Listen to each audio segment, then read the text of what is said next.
Eu vejo que há muito mais gente em faculdade, porém por um puro interesse mercadológico. Sem dúvida. O outro não foi movimento social. E um outro dado agora foi aprovar a ABC, onde que a crianças da terceira série, 40% não sabiam matemática e nem ler. É disso que eu estou falando. Então, e os alunos chegam na faculdade com esse gap, com esse déficit. como a gente fazer um movimento social onde que os próprios jovens eles são formados pelo mercado? Sim, já que não há educação básica. Produtores de status quo. Eu vou fazer um gancho aqui. O que aconteceu com a disseminação dos grandes autores? Você não vê a prática de incentivo, de estímulo à leitura de Schopenhauer, você não vê a prática de estímulo à leitura de Nietzsche, você não vê a prática de estímulo à filosofia. Sim. Não se vê grupos de debates dentro das escolas, não se vê grupos se preparando entre si para um debate limpo dentro da própria escola. Isso não existe. A prática do debate não existe. Sim, sim. Eu queria que você falasse sobre isso. Olha só, existem duas coisas aqui. A primeira é não vermos, porque de fato, marginalizar hoje é não mostrar. Então, existem grupos que pensam, existem pessoas que leem, existem, mas elas são marginalizadas pelo simples fato de não aparecer no cenário midiático, não é?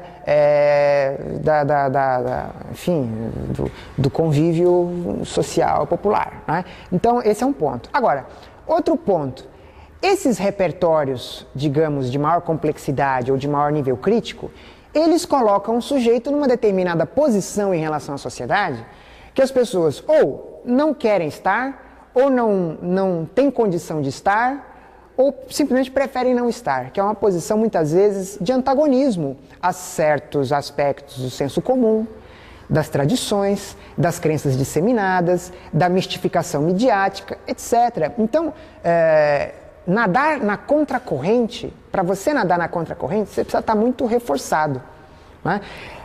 O atual cenário social, principalmente em relação aos jovens, é de um desejo, de uma esperança de inclusão dentro de instituições que são, vamos dizer assim, contraditórias, né, que tem conflitos de interesse grandes, que tem um desejo de controle e equipamentos de controle estabelecidos. As pessoas querem.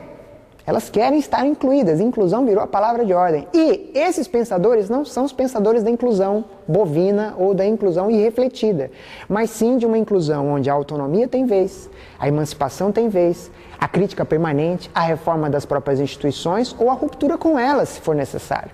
Né? Nós estamos falando de um repertório de pensadores que, durante o século XIX e o século XX, pensaram a contracultura. E nós estamos imersos em barbárie, em regressão, em perda. Então, as pessoas que estão na barbárie, elas querem chegar na cultura. Elas nem vislumbram a contracultura, que já seria o passo evolutivo do status quo da cultura. Elas querem o status quo porque elas estão aquém do status quo. Percebe? Esse que é o ponto. Então, uma vez que você, através de diversas ações sociais, de políticas e de situações que muitas vezes são de plena resgate da cidadania ou de fomento à consciência, à conscientização, enfim, você vai trazendo essas pessoas da barbárie para a cultura e é batata. Da cultura elas vão querer a contracultura, elas vão no sentido da contracultura, porque elas vão começar a ter tempo, condição e meios de olhar em volta e começar a fazer crítica. Porque agora elas estão incluídas. Então é um processo histórico. Não é? Agora, se a gente for pensar as tais elites intelectuais brasileiras que se formam na universidade, de fato elas têm esses dois sintomas. Primeiro, elas têm um pensamento especializado. Eu sou um advogado, então não preciso pensar em mais nada. Eu sou um médico, então não preciso pensar em mais nada. Eu sou um químico, qual é a sua formação, onde você trabalha?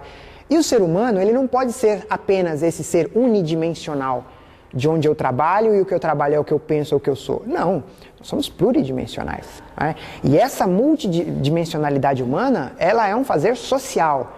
Não é a universidade que dá isso. Ela tem um acervo lá. Mas hoje a internet tem um acervo muito maior do que bibliotecas inteiras de universidade. Então o problema não é mais esse. O problema é que socialmente a formação e a cultura precisam ser ressignificadas. O que eu vou fazer com esse conteúdo que eu recebi ou que eu tenho de acesso?